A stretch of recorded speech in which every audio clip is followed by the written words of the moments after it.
ఐదేళ్లలో అరాచక పాలన చూసామన్నారు డిప్యూటీ సీఎం బట్టి విక్రమార్క. ఐటీని తానే తీసుకొచ్చామని మాజీ మంత్రి డప్పు కొట్టుకుంటున్నారని అన్నారు. అసలు పునాది వేసిందే కాంగ్రెస్ అన్నారు. హైడ్రాతో ఆక్రమణలను తొలగిస్తున్నామన్నారు. ధరణిని బంగాళాఖాతంలో కలిపేస్తామన్నారు బట్టి విక్రమార్క. చాలా మంది రాష్ట్ర విభజన జరిగిన తర్వాత నేను అమెరికాలో చదువుకొని వచ్చాను, ఈ దేశాన్ని లేకపోతే ఈ రాష్ట్రాన్ని అద్భుతంగా కంప్యూటర్ రంగంలో ముందుకు తీసుకొని పోతున్నానని చెప్పినటువంటి గత చరిత్ర మరిచిపోయి మాట్లాడుతున్నట్టుగా కనిపిస్తూ ఉంది. హైదరాబాద్ ఐటీ రంగం ఈరోజు ప్రపంచవ్యాప్తంగా పెద్ద ఎత్తున ఉత్పత్తులు జరుగుతూ ఉన్నాయంటే ఆనాడు రాజీవ్ గాంధీ గారి సూచన మేరకు ఆనాడు ఈ రాష్ట్ర ముఖ్యమంత్రిగా కాంగ్రెస్ ప్రభుత్వంలో జనార్దన్ రెడ్డి గారు మాదాపూర్లో ఫౌండేషన్ స్టోన్ వేసి ఆ తర్వాత వచ్చినటువంటి ముఖ్యమంత్రులు పెద్ద ఎత్తున ఈ ఐటీ రంగాన్ని ముందుకు తీసుకొని పోయారు. కాబట్టే ఆటోమోడ్లో ఇది అభివృద్ధి చెందుతూ ముందుకు పోతా ఉంది. ఆ ముందుకు పోతున్న క్రమాన్ని నేను ఐటీ మంత్రిగా ఉండి ఏదో పెద్ద చేశానని చెప్తే సభలో కూడా చెప్పాము, ఇప్పుడు కూడా చెప్తా ఉన్నాం. ఈనాడు హైదరాబాద్ నగరం అభివృద్ధి చెందుతున్నా, పరిసర ప్రాంతాలు అభివృద్ధి చెందుతున్నా వీటన్నిటికీ ఆనాటి కాంగ్రెస్ ప్రభుత్వాలు వేసినటువంటి పునాదుల వల్లనే జరుగుతూ ఉన్నాయి. చెరువుల్ని, కుంటల్ని, భూముల్ని అన్నిటిని కూడా తొలగించి హైదరాబాద్ నగరానికి ఒక అద్భుతమైనటువంటి నగరాన్ని అందించాలనేటువంటి ఆలోచనతో హైడ్రాని పెట్టి ఆక్రమించిన చెరువులన్నింటినీ తొలగించిన నగర ప్రజలకి కానుకగా ఇవ్వబోతా ఉన్నారు. ఇదంతా ఈ రాష్ట్ర ముఖ్యమంత్రి, ఈ కాంగ్రెస్ ప్రభుత్వం, ఇందిరమ్మ రాజ్యం ఆలోచన చేసేటువంటి విధానం.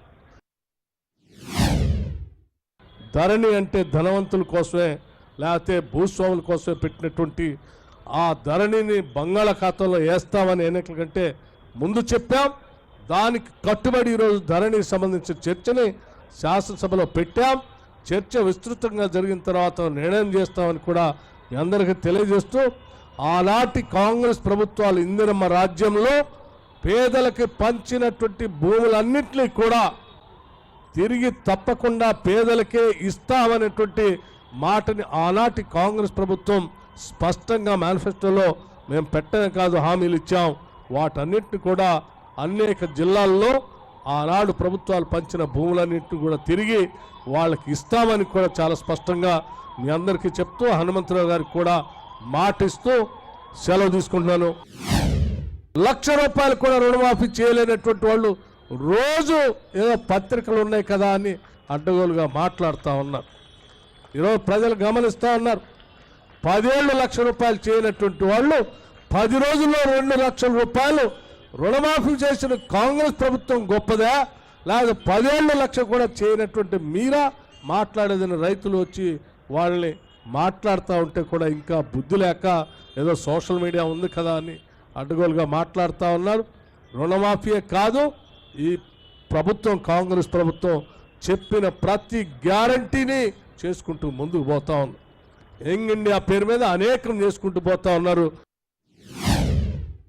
అంత పెద్ద ఎత్తున నిధులు తీసుకొని వస్తే ముఖ్యమంత్రి గారు ఈడ కూర్చున్న ఒక ఆయన మాట్లాడుతూ ఉంటాడు, ఆడబోయి ఎవరో ఏదో కంపెనీతో ఎంఓయూ చేసుకొని వచ్చారని. అరే, కంపెనీలతో ఎంఓయూ చేసుకొని వస్తేనే ఇక్కడ పెట్టుబడులు వస్తాయి. ఎంఓయూలు చేసుకోకుండా 4 గోడల మధ్యలో మీలాగా ఏడ కోటల్లోనో లేదా గడిల్లో కూర్చొని మాట్లాడితే రాష్ట్రానికి రావు, మీకు మాత్రమే వస్తాయి. రాష్ట్ర ముఖ్యమంత్రి రాష్ట్రాన్ని తేవటానికి ప్రయత్నం చేస్తున్నాడు, ఆయన సొంతం తెచ్చుకోవటం కోసం ప్రయత్నం చేయట్లే. అది మీకు మాకు ఉన్నటువంటి తేడా.